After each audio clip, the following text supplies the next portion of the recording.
शन्नो मित्रः शं वरुणः शन्नो भवतवर्यर्मः शन्नो इन्द्रो बृहस्पतिः शन्नो विष्णुरुक्रमः।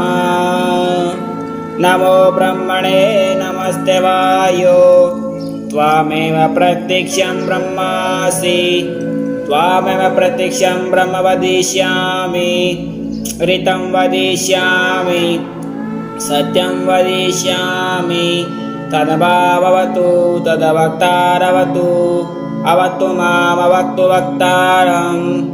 ओम शांति शांति शांति।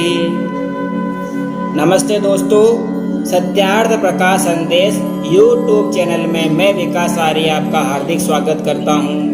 चलिए मित्रों, हम आपके साथ में प्रतिदिन नए नए वीडियो के साथ में सत्यार्थ प्रकाश यानी महर्षि स्वामी दयानंद सरस्वती द्वारा रचित जो सत्यार्थ प्रकाश पुस्तक है उसके ऊपर हम चर्चा कर रहे हैं और हम उसके अंतर्गत द्वितीय समोल्लास के अंदर 2 प्रकरण पूरे कर लिए हैं।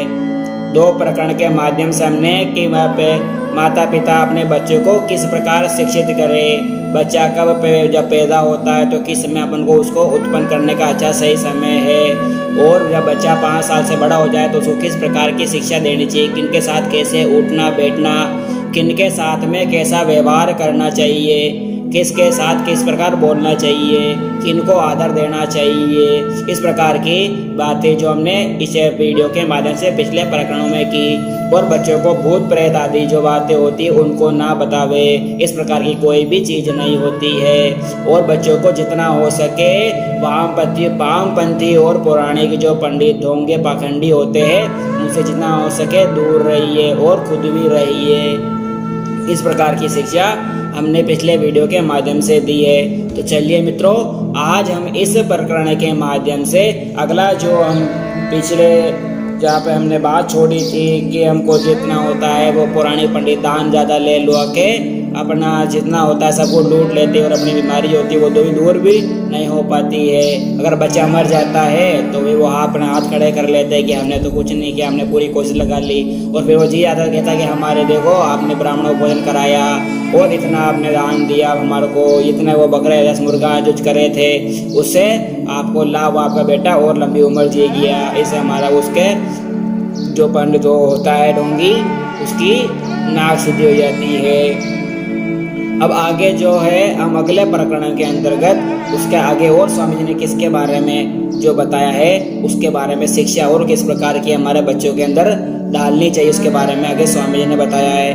अगर आपने मेरे चैनल को अब तक भी सब्सक्राइब नहीं किया है तो उसको सब्सक्राइब कर लीजिए और जितना हो सके लाइक कमेंट शेयर भी कीजिए।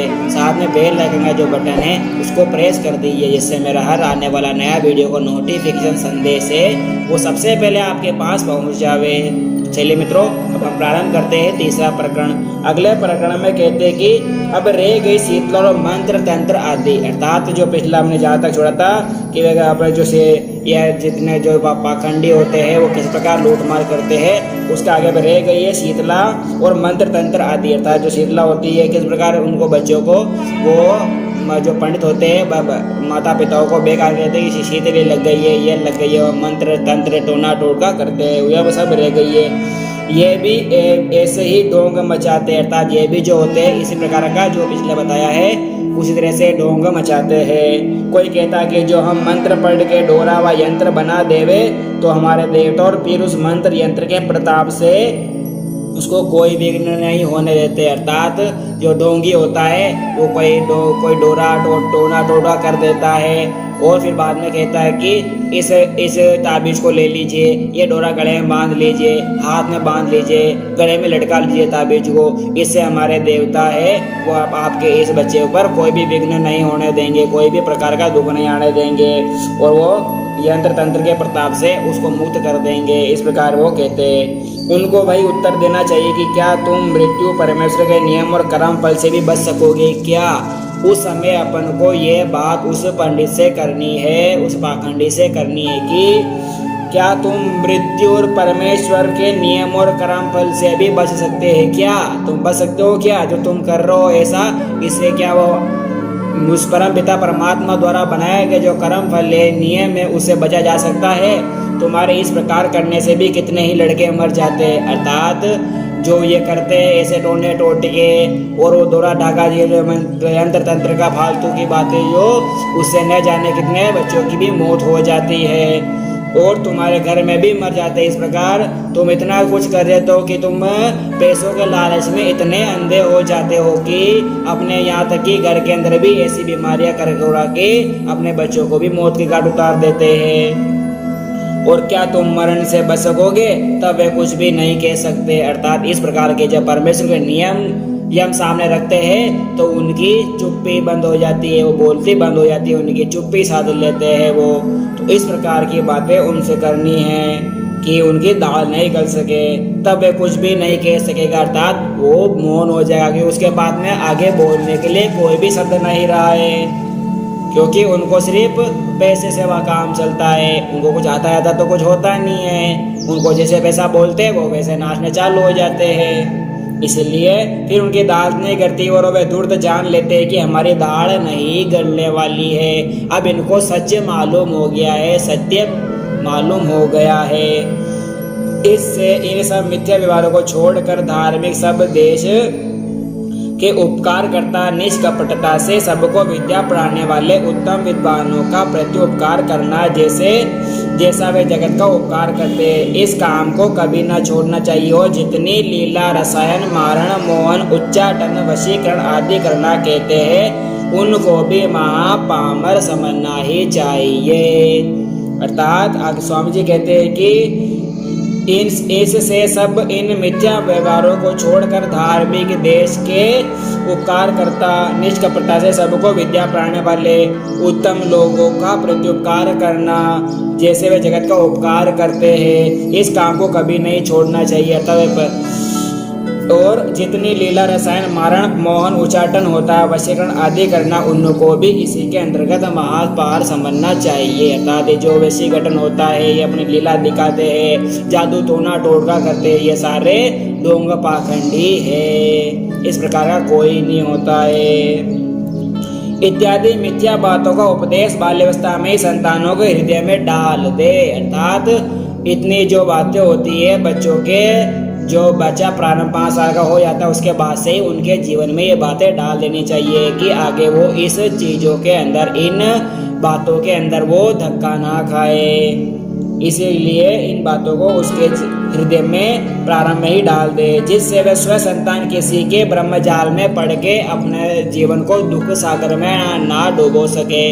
अर्थात वे बालक आगे चलकर किसी ऐसे लोगों के बेकाव में आकर अपने जीवन को नष्ट ना कर बैठे, इस प्रकार की शिक्षा अपने बच्चों को दीजिए। जैसे देखो जिसके शरीर में सुरक्षित वीर्य रहता है तब उसको आरोग्य बुद्धि बल पराक्रम बढ़ के बहुत ही सुख शांति प्राप्त होती है। अर्थात स्वामी जी कहते हैं जो हमारे शरीर के अंदर सबसे हमारे जो चेहरे पर मोह ओज लाती है, कांति लाती है, स्फूर्ति लाती है, वो हमारे शरीर के सबसे बड़े मोस्ट इम्पोर्टेंट चीज होती है वीर्य होता है। उसकी हमको हमेशा रक्षा करनी चाहिए, उसी से ही हमारे में बल बढ़ता है, बुद्धि आती है, पराक्रम बढ़ता है, ज्ञान आता है। इस प्रकार के जो हमारे के अंदर जो ये पराक्रम बहुत से सुख शांति की प्राप्ति होती है। इसके रक्षण में यही रीति है कि विषयों की कथा, विषयी लोगों का संग, विषयों का ध्यान, स्त्री का दर्शन, एकांत सेवन, संभाषण और ईश्वर शादी से कर्म से ब्रह्मचर्य लोग पृथक रहे। अर्थात स्वामी जी कहते हैं जो ये विषय वासना वाली चीजें होती है इन चीजों से बच्चों को विशेषकर बचाना चाहिए और वीर्य के बारे में बताना चाहिए कि वो कितना इम्पोर्टेंट है हमारे लिए, कितना लाभकारी है, उसको किसी प्रकार से नष्ट ना करे। इस प्रकार की शिक्षा अपने बच्चों को देना ही चाहिए कि वो इससे न वो एकांत में संभाषण ना करे, किसी का स्पर्श ना करे, विषयों का ध्यान ना करे, विषयी लोगों का संग ना करे, विषयी जो बातें होती है उनकी कथाओं का वाचन ना करे, इस पराई स्त्रियों का दर्शन ना करे, एकांत विषयों का कार्य न करे और संभाषण भी नहीं करे, स्पर्श भी नहीं करे, इस प्रकार के कर्म वो नहीं करे और अपने ब्रह्मचार्य का जो जीवन है वो भली प्रकार से यापन करे। इस प्रकार की शिक्षा देवे। उत्तम शिक्षा और पूर्ण विद्या को प्राप्त हो जावे, इससे वह उत्तम और शिक्षा को पूर्ण रूप से प्राप्त हो जाएगा। जिसके शरीर में होता है वह वीर्य रहता है, वह नपुंसक महाकुल लक्षणी, और जिसको प्रेम रोग होता है वह दुर्बल, निस्तेज, निर्बुद्धि, उत्साह, साहस, धैर्य, बल, पराक्रम आदि गुणों से रहित होकर नष्ट हो जाता है। अर्थात जो व्यक्ति अपने वीर्य का नाश करता है वो बल, बुद्धि, पराक्रम, धैर्य, शांति, सुख, साहस इन सभी से वो नष्ट हो जाता है और वो नपुंसक भी हो जाता है कभी कभार। अर्थात जो ज़्यादा इन विषय वासना में पड़ जाते हैं व्यक्ति तो उनका जीवन अंधकार ही अंधकारमय हो जाता है। अर्थात हमें इन चीज़ों से बचना चाहिए और औरों को भी बचाना चाहिए। अगर कोई इन चीज़ों की लत में लग गया है तो उनको भी इस चीज़ से छुड़ाने का प्रयत्न करना चाहिए। आगे कहते हैं, जो तुम लोग सुशिक्षा और विद्या के ग्रहण वीर्य की रक्षा करने में इस समय चुकोगे तो पुनः इस दिन में तुमको यह अमूल्य समय प्राप्त नहीं होगा। अर्थात स्वामी जी कहते हैं कि जो तुम लोग इस प्रकार का जो ये हमारों को जीवन मिला है इसके अंदर ये वीर्य है, इसकी रक्षा नहीं करोगे तो तुम्हारे को वापस इस प्रकार का अमूल्य जीवन कभी नहीं मिलेगा, कभी समय प्राप्त नहीं होगा। जब तक हम लोग गृह कर्मों के करने वाले जीते हैं तब तक तुमको विद्या ग्रहण और शरीर का बल बढ़ाना चाहिए। अर्थात जब तक आप गृह कर्म करते रहे 25 साल तक ब्रह्मचार्य जीवन का ही पालन करना चाहिए। जब गृहस्थ जीवन आ जावे तब हमारे को गृहस्थ जीवन का पालन करना चाहिए। 4 आश्रम बनाए गए हैं, ब्रह्मचार्य आश्रम, गृहस्थ आश्रम, वानप्रस्थ आश्रम और संन्यास आश्रम। ये 4 प्रकार के आश्रम है जो 25-25 वर्ष की अवस्था के अंदर बांटे गए हैं। 1 से लेकर 25 तक हमारे को ब्रह्मचार्य जीवन जीना चाहिए, जिसके अंतर्गत हमारे को सत्य विद्याओं का ज्ञान, वेदों का ज्ञान, साहस, बल, बुद्धि, पराक्रम इत्यादि हमारे जीवन में ग्रहण करने चाहिए और अपने वीर्य की हमेशा रक्षा करनी चाहिए। अगला आता है गृहस्थ आश्रम। गृहस्थ आश्रम के माध्यम से हमको अपना जैसों की गृहस्थ जीवन बचाना चाहिए और जब अपने बच्चों के भी बच्चे हो जावे तब अपन को वानप्रस्थ आश्रम से ले लेना चाहिए जो 51 वर्ष से 75 वर्ष का होता है। इसके अंदर ध्यान लगाना चाहिए परमात्मा का। इस प्रकार अगला जो होता है वह संन्यास आश्रम, उसके अंतर्गत हमको सत्य उपदेश करना है। यत्र तत्र अनेकों देशों में भ्रमण करते हुए ईश्वर की वाणी का प्रचार प्रसार करना है और अपने जीवन को आगे की ओर ले जाना है और अपने मोक्ष की प्राप्ति के लिए प्रयत्न करते रहना चाहिए। इस प्रकार 4 आश्रमों में बताया गया है। इस प्रकार का हमारा जीवन होना चाहिए। आगे कहते हैं इसी प्रकार की अन्य शिक्षा भी माता पिता अपने बच्चों को करानी चाहिए। अर्थात इस प्रकार की जो भी अन्य शिक्षाएं होती है अपने जीवन को नष्ट ना करने की उसी से अपने बच्चों को सिखाते रहना चाहिए। महापुरुषों की जीवनियों के बारे में बताना चाहिए, शौर्य, बल, पराक्रम के बारे में बताना चाहिए। इस प्रकार की शिक्षा माता पिता करें। इसलिए मातृमान पितृमान शब्द का ग्रहण उक्त वचन में हो जाता है। अर्थात जो हमने प्रारंभ में किया था मातृमान, पितृमान, आचार्यमान, पुरुषो वेदा, अर्थात ये 3 उत्तम शिक्षक जब होते हैं तब बालक का जीवन कभी भी अंधकारमय नहीं होता है। वो बल, बुद्धि और पराक्रम से युक्त होता है, वो विद्वान बनता है, वो धार्मिक बनता है। आगे कहा जाता है कि इनसे उनका जीवन हमेशा सुखमय हो जाता है। अर्थात जन्म से 5 वर्ष तक बालकों को माता मतलब जन्म से लेकर 1 साल से 5 साल तक माता और 6 वर्ष से 8 वर्ष तक पिता शिक्षित करे। अर्थात 1 साल से 5 साल तक माता का कर्तव्य होता है कि बच्चे को सुप्रकार से किस प्रकार बोलना चाहिए, कि बड़ों का आदर किस प्रकार करना चाहिए, कौन अपने नाना मामा काका बाबा होते हैं उनके बारे में, और अच्छे व्यवहारों का समावेश उसके जीवन में करना चाहिए 5 वर्ष तक। 6वें वर्ष के बाद 8 वर्ष तक पिता शिक्षा करे बच्चे को, अर्थात उसको समाज में किस प्रकार रहना चाहिए, बड़ों के साथ कैसा व्यवहार करना चाहिए, छोटों के साथ किस प्रकार व्यवहार करना चाहिए, धार्मिक विद्वानों के साथ किस प्रकार बैठना चाहिए, सत्संग में जाना चाहिए, इस प्रकार की सत्य बातें होती है उन सबसे ओतप्रोत कराना चाहिए। ये 8 वर्ष तक पिता शिक्षा करे और 9वें वर्ष के आरंभ से लेकर उसको गुरुकुल में अर्थात विद्यालय में भेज देना चाहिए। उसके बाद आचार्य यानी शिक्षक व अध्यापक का कर्तव्य हो जाता है कि अब उसका जीवन किस प्रकार ढालना है। और उसके प्रारंभ में द्विज अपने संतानों का उपनयन करके आचार्य कुल में अर्थात जहाँ पूर्ण विद्वान और पूर्ण विदुषी स्त्री शिक्षा और विद्या दान करने वाले हो वहाँ लड़के और लड़कियों को भेज देवे, अर्थात जो लड़का या लड़की होती है उसका उपनयन संस्कार अर्थात यज्ञो पवित्र संस्कार करके 9वें वर्ष के अंतर्गत उसको गुरुकुल में भेज देवे, जहाँ पर उत्तम विदुषी उत्तम विद्वान धार्मिक महात्मा विद्वान होते हैं वहाँ पर उनको भेज देना चाहिए गुरु के कल अंदर। और शूद्र आदि वर्ण उपनयन किए बिना विद्याभ्यास के लिए गुरुकुल में भेज देवे, अर्थात शूद्र आदि वर्ण उपनयन किए बिना विद्याभ्यास के लिए गुरुकुल में भेज देवे। शूद्र आदि जो लोग होते हैं उनको बिना उपनयन के भी गुरुकुल में भेज सकते हैं। आगे उन्हीं के संतान विद्वान सभ्य और सुशिक्षित होते हैं, अर्थात जो शूद्र के जो लोग होते हैं उन्हीं के विद्वान सुसभ्य और सुशिक्षित होते हैं, जो पढ़ाने में संतानों का लाडन कभी नहीं करते किंतु ताड़ना ही करते हैं। इससे व्याकरण महाभाष्य का प्रमाण भी आता है कि बच्चे को ज़्यादा लाडन और प्यार या प्रेम नहीं करना चाहिए, उसका जीवन बिगड़ सकता है, उसको ताड़ते भी रहना चाहिए। अर्थात जिस प्रकार बताया था कि कुमार होता है एक मटकी को अंदर से हाथ रखता है नरम और ऊपर से धीरे धीरे ठपकाता है, उसी प्रकार अपने बच्चे को भी शिक्षित करना चाहिए, अर्थात अपने बच्चे को अंदर से प्रेम से रखना चाहिए और बाहर से थोड़े से कठोर स्वभाव में रखना चाहिए जिससे वो गलत काम ना कर सके।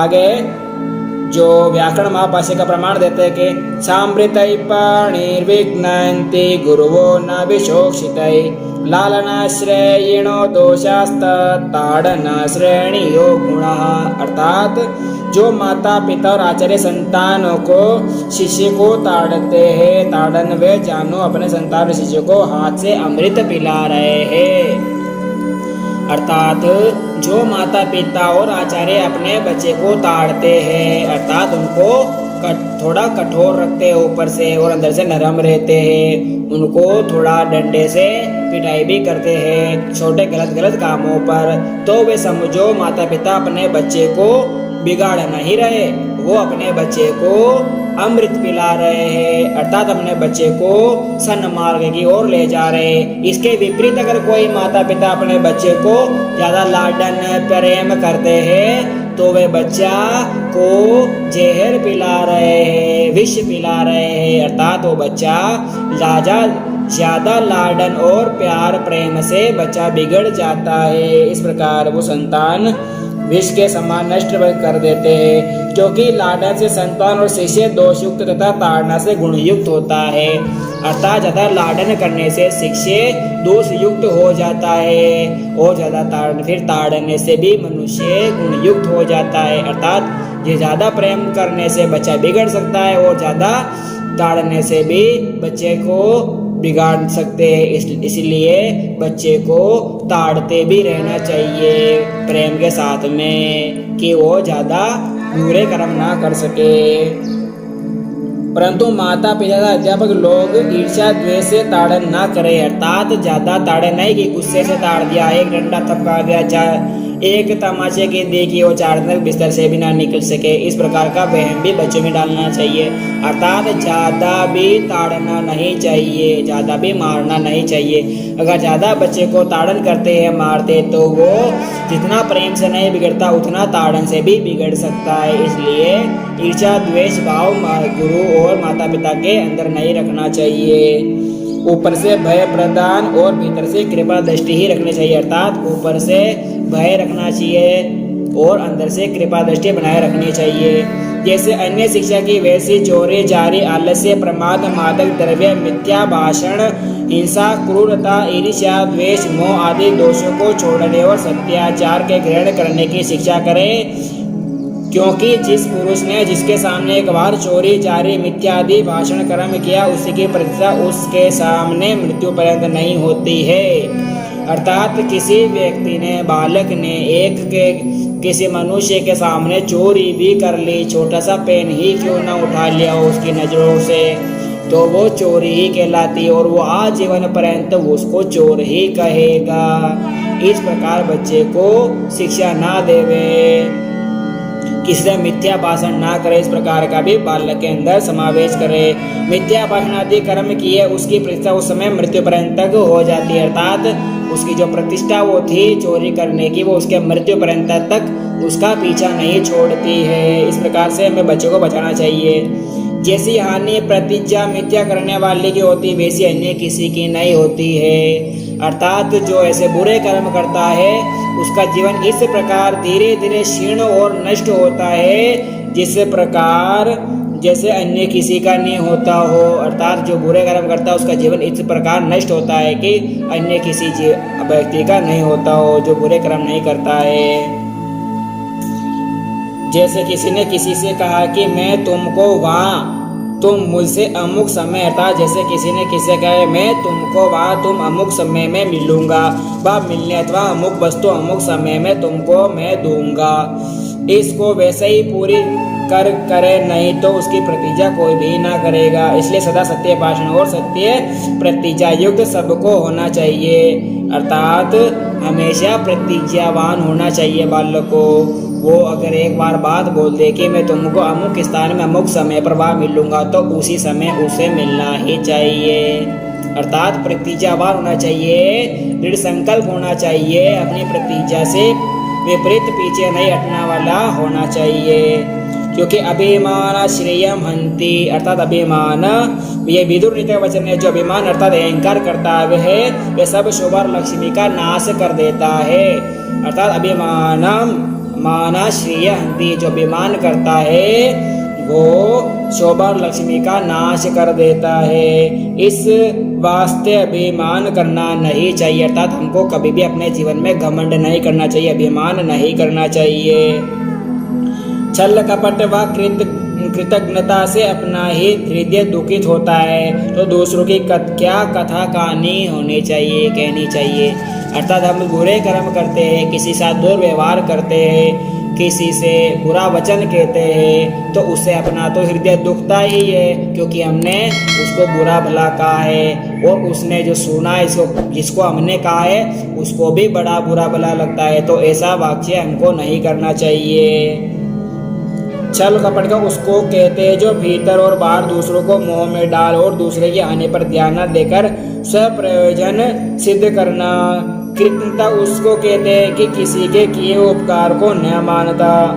अर्थात जो मोह कहते हैं भीतर और बाहर, अर्थात छल और कपट उसको कहते हैं जो भीतर और बाहर और दूसरों को मोह में डाले। अर्थात छल कपट यानी छल करना और कपट करना, भीतर और बाहर से मोह में डाल देना। इस प्रकार दूसरों को कहते हैं, उसको छल कपट कहते हैं। और हानि पर ध्यान न देकर स्व प्रयोजन की ओर अपना उल्लू सीधा करने में लग जाना। अर्थात जो हानि हो रही है या कोई ज़्यादा लाभ हो रहा है उसे वो ध्यान न देकर अपना ही उल्लू सीधा करने में लग जाना स्व प्रयोजन के हित से। और कृतज्ञता उसे कहते हैं जो किसी के किए हुए उपकार को न मानता। अर्थात जो अब किसी ने किसी के उपकार किया है, किसी के लिए भलाई का काम किया है, उसी को न मानते तो उसे कृतज्ञता कहते हैं। अगर किसी के किए उपकार को न मानना, क्रोध आदि दोष और कुटु वचन को छोड़ शांत और मधुर वचन ही बोले और बहुत बकवास ना करे। अर्थात सुंदर और मधुर वचन ही करे, फालतू के बकवास ना करे। जितना बोलना चाहिए उतना न्यून हमको बोलना चाहिए, ज़्यादा बकवास सही भी नहीं है। जितनी जरूरत होती है उतना ही अपनी वाणी से शब्द निकालने चाहिए। ज़्यादा बोलने वाला बड़बोला भी बोला जाता है, इसलिए अपन को ज़्यादा नहीं बोलना है। बड़ों को मान्य दे, सामने उठ कर जाके उच्चासन में बैठावे, प्रथम नमस्ते करे, उनके सामने उत्तम आसन पर ना बैठे, सभा में वैसे स्थान पर बैठे जैसे अपनी योग्यता हो और दूसरों को ना उठावे। अर्थात किसी सभा या स्थान में जावे तो जहाँ पर विद्वान विदुषी बैठे हो तो उनको नमस्ते करे और उनके बराबर ना बैठे, अपने जहाँ योग्यता होती है उस स्थान पर जाके वो बैठ जावे और किसी को जहाँ बैठा हो उसको बीच में ना उठावे कि ये मेरा जगह है यहाँ से उठ जा, ऐसा कभी नहीं करना चाहिए। विरोधी किसी से ना करे, अर्थात विरोध किसी से ना करे, किसी से लड़ाई झगड़ा ना करे, सभी से प्रेम स्वभाव रखे। आगे कहते हैं दुष्टों संपन्न होकर गुणों का ग्रहण और दोषों का त्याग करे, सज्जनों का संग और दुष्टों का त्याग करे, अपने माता पिता और आचार्यों की तन मन और धन आदि उत्तम पदार्थों से प्रीति पूर्वक सेवा करे, अर्थात दुष्टों का त्याग करे और सत्संग का संग करे, अपने माता पिता का तन मन और धन से उत्तम प्रकार से उनकी सेवा करे, उनका प्रीतिपूर्वक उनका मान करे।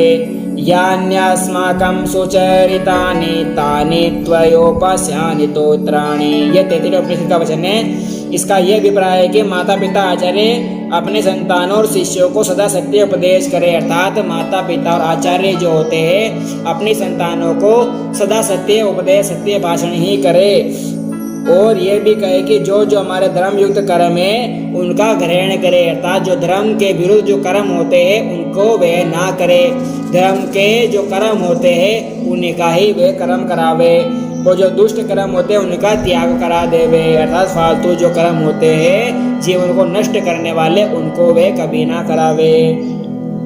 जो सत्य जाने उनका प्रकार और प्रचार करते हैं, अर्थात जो सत्य होता है उनको जाने और उसका प्रचार और प्रसार करे। किसी पाखंडी दुराचार्य मनुष्य पर विश्वास ना करे और जिस उत्तम कर्म के लिए माता पिता आचार्य आज्ञा देवे उसका यथेष्टा पालन करे, अर्थात किसी दुराचारी दुष्ट व्यक्ति के ऊपर और या किसी पाखंडी के ऊपर कदापि विश्वास ना करे, इन चीजों से सर्वथा ही बचना चाहिए। और जो आचार्य माता पिता आज्ञा देवे उसको यथेष्टा सहर स्वीकार कर लेना चाहिए, कोई भी ना नुक्कर नहीं करना चाहिए। आगे कहते हैं अच्छे आचरण के श्लोक निघंटु निरुक्त अष्टाध्यायी अथवा अन्य सूत्र व वेद मंत्र कंठस्थ करावे हो उनका पुनः अर्थ विद्यार्थियों को विदित करावे, अर्थात गुरुकुल के अंतर्गत आचार्य निघंटु निरुक्त सत्य भाषण और व्याकरण आदि छंद अलंकार जितने होते उनका यथा योग्य उनको विद्याभ्यास करावे, यह वेदों के मंत्रों का भी अभ्यास करावे, इस प्रकार वो आचार्य करे, अर्थात जितनी शुद्धता हो उससे कुछ न्यून भोजन करे, अर्थात जिस प्रकार आरोग्य विद्या और बल प्रकार प्राप्त हो उसी प्रकार भोजन और साधन व्यवहार करावे और करे, अर्थात जितनी शुद्ध यानी भूख होती है उतना ही हमको भोजन ग्रहण करना चाहिए, उससे अधिक भोजन करना नहीं चाहिए, अर्थात ज़्यादा भोजन करने से हम रोगी भी हो सकते हैं, इसलिए जितना हमको ज़रूरत है उतना ही हमको भोजन ग्रहण करना चाहिए। मद मांस आदि के सेवन से अलग रहे, अर्थात जो मद मांस होते हैं धूम्रपान होते हैं इन चीज़ों से सर्वथा ही दूर रहना चाहिए, ये तो सबसे पहले जीवन को नष्ट करते हैं, इन चीज़ों से विशेषकर अलग रहना चाहिए।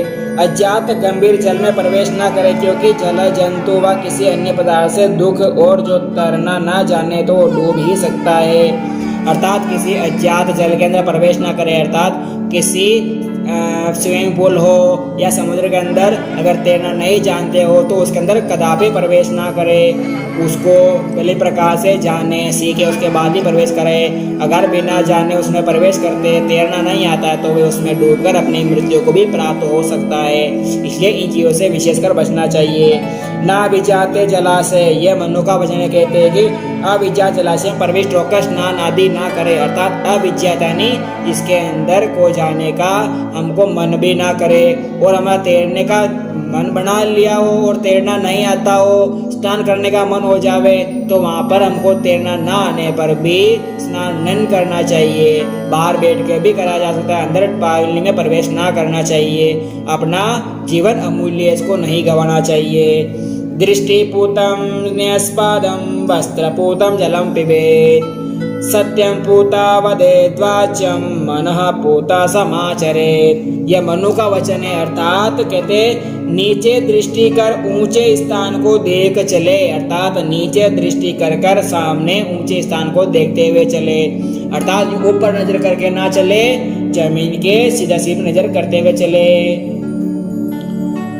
वस्त्र से जल छान कर पीवे, अर्थात जल को हमेशा छान कर ही पीना चाहिए।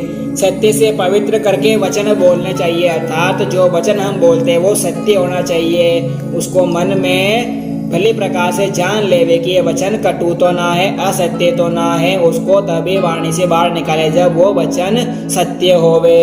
मन से विचार के आचरण करे, अर्थात मन से सत्य आचरण करे, किसी से बुरा आचरण ना करे, इस प्रकार का हमको करना चाहिए। अर्थात ये जो श्लोक मैंने आपके सामने प्रस्तुत किया महर्षि मनु का, यह आपके स्क्रीन पर है। दृष्टिपूतं न्यस्पादं वस्त्रपूतं जलं पिबेत् सत्यं पूतं वद वाच्यं मनः पूतं समाचरेत्। इस प्रकार किसी को भी नीचे दृष्टि कर नीचे स्थान को देखकर चले, अर्थात नीचे दृष्टि रखनी है, ऊंचे स्थान को देखकर चले, वस्त्रों से जल छान कर पीवे और पवित्र करे, वचन सत्य बोले और मन से विचार के आचरण करे, अर्थात सत्य आचरण करे।